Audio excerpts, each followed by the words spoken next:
Fala pessoal, tudo bem com vocês? Hugo Pereira aqui do canal Jornalismo com Hugo Pereira, para falar um pouquinho sobre o que foi a loucura desse voto do ministro Luiz Fux. Ninguém entendeu nada, né?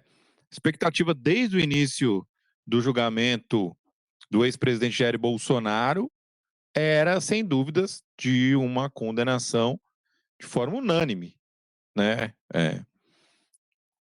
Mas não foi isso que aconteceu. Pelo contrário, o ministro Luiz Fux seguiu por uma linha completamente imprevisível, né? Que passou inclusive por descaracterizar os crimes, julgar improcedente a denúncia do PGR.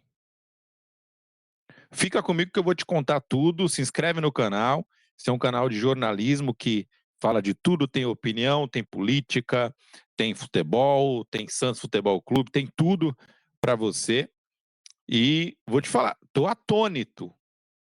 Assisti, né, basicamente todo o voto do ministro Luiz Fux. Confesso que há muito tempo fazendo esse tipo de cobertura. Aliás, obrigado você que esteve com a gente na cobertura do 7 de setembro na Avenida Paulista. Vem eleições, vem muito mais coisas. Confesso para vocês que eu estou até agora atônito. Não estou entendendo nada do que aconteceu. Ministro Luiz Fux botou o pau na mesa. Essa é a verdade. A gente precisa falar a verdade. O ministro Luiz Fux botou o pau na mesa. E falou claramente, mandou várias vezes em direta para o Alexandre de Moraes, para o ministro Flávio Dino, para o Cristiano Zanin. Em algum momento, até, inclusive, cheguei a acreditar que não era necessariamente ali, né, o ministro Luiz Fux que a gente conhece. Parecia uma outra pessoa. Fez um julgamento, um voto que ele, né, escreveu, né, descreveu como técnico, né? Enfim, aí cada um pode julgar. Tem lá só 12 horas de voto, só assistir. Mas claramente é um voto que ninguém esperava. De tudo, né? Em relação ao ex-presidente Jair Bolsonaro, eu acho que ele é realmente a figura central desse julgamento. E é muito difícil, né? Vai sair um vídeo sexta-feira pela manhã. O Bolsonaro será condenado. Acho que há 40 anos de cadeia. Mas. E não mudaria nada na vida dele, porque ele está inelegível também. Claro, na vida dele, sim, né? Mas politicamente, ele ser condenado agora ou não, né? Não vai ter muita diferença, porque ele está inelegível até 2030. Né? Provavelmente nem considerem mais a possibilidade de ser candidato. Mas o ministro Luiz Fux, ele joga a luz em um assunto que para muita gente já era ponto comum que não era verdade. Que é o seguinte: a denúncia feita, apresentada, ela é repleta de falhas. Por exemplo, um dos argumentos e uma das provas supostamente usadas para colocar na cena do crime, por exemplo, o ex-ministro da Justiça Anderson Torres, ela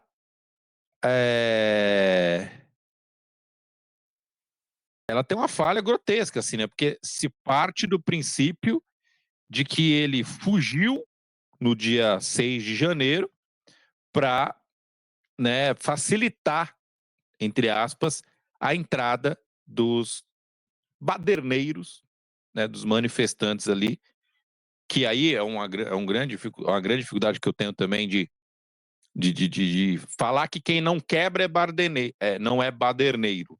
Quem quebrou é baderneiro. Pode ser que tenha gente ali no meio que não bagunçou, que achou que era uma manifestação, que foi lá apenas, né, e isso não é proibido, apenas, né, para se fazer presente. Mas quem quebrou alguma coisa é baderneiro. Quem quebra as coisas dos outros é baderneiro. Isso é altamente condenável, claro. Mas, supostamente, ele teria ido embora no dia 6 de janeiro para poder, no dia 8 de janeiro, não estar lá. Só que ele tinha comprado a passagem dia 21 de novembro.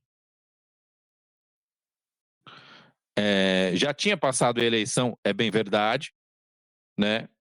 Muito provavelmente ele já sabia que seria, né, chamado para ser secretário de Segurança Pública do Distrito Federal, porque ele já tinha, a eleição tinha acabado, então, né, as pessoas já se conversam, já há, né, a indicação.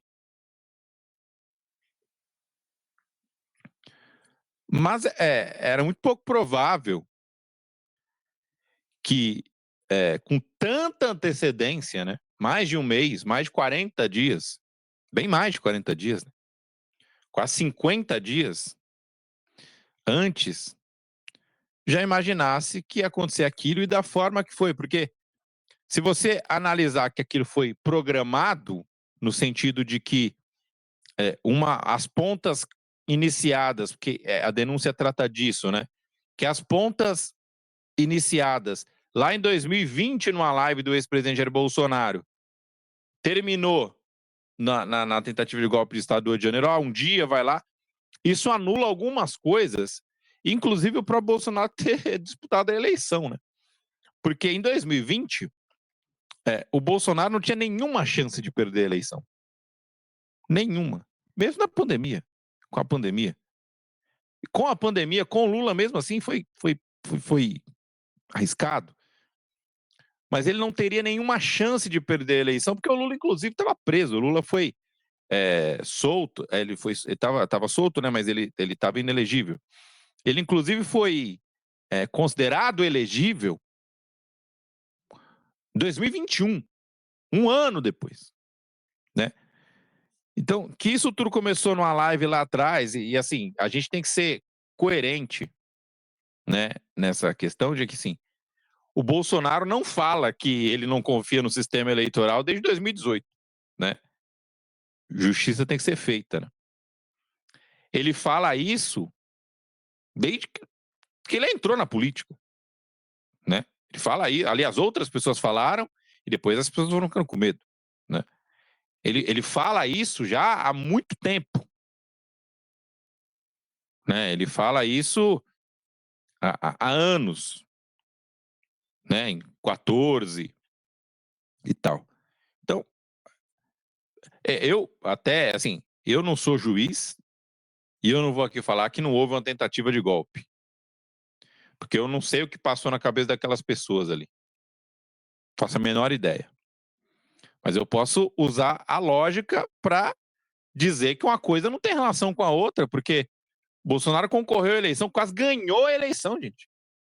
Não passa pela cabeça, porque fica parecendo que o Lula ganhou a eleição com o pé nas costas. E não foi isso que aconteceu, gente. Segundo turno, se não acontece a questão do Roberto Jefferson e as pesquisas eleitorais, elas tiveram a possibilidade ali de mostrar um resultado diferente naquelas 2 últimas semanas, né? Que faltavam 2 semanas, né? Se não acontece aquilo, muito provavelmente talvez o Bolsonaro fosse até eleito. Reeleito. Ele ia dar um golpe, reeleito. Então, assim, eu sei que muita gente pode pensar, mas uma coisa, ela teve relação com a outra porque era o plano B. Se perder a eleição, fazer isso. Eu não vejo por esse lado, respeito quem vê, mas eu não vejo por esse lado, porque é uma coisa que movimentou muita gente, né? E no Brasil inteiro. E pessoas, eu cobri na JVV News, e a gente vai fazer toda a cobertura aqui no nosso canal, né? Eu cobri na JVV News, fui nos acampamentos gravar, assim como vou em manifestação de esquerda também, então você que quer cancelar, dane-se, mas aqui a gente faz jornalismo. Já peço para que você se inscreva no canal, deixe o seu like, ajude aqui o nosso canal a crescer. Queria dizer que, para mim, é completamente maluquice imaginar que todas essas pessoas aí estavam, né, nesse esquema desde... Porque a denúncia ela trata de uma live de 2020 e 2021, né? Que faria parte do plano falar dessa... Assim, quer chamar o Bolsonaro de golpista?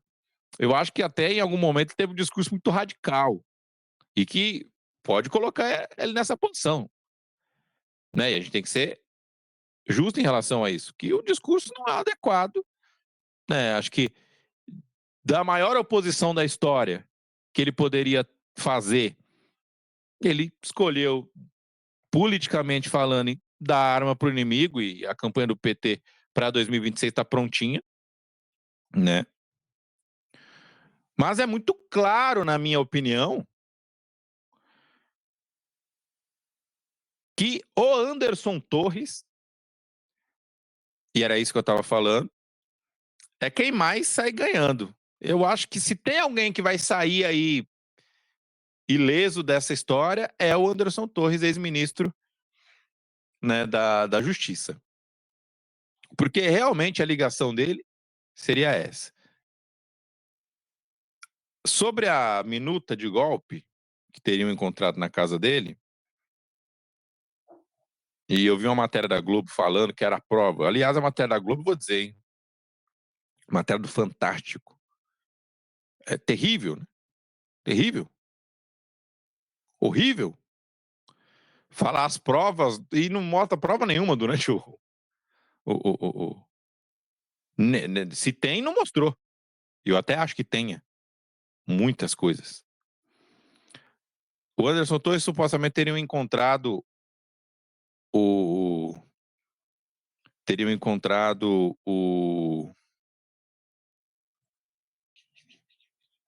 a minuta golpista na casa dele.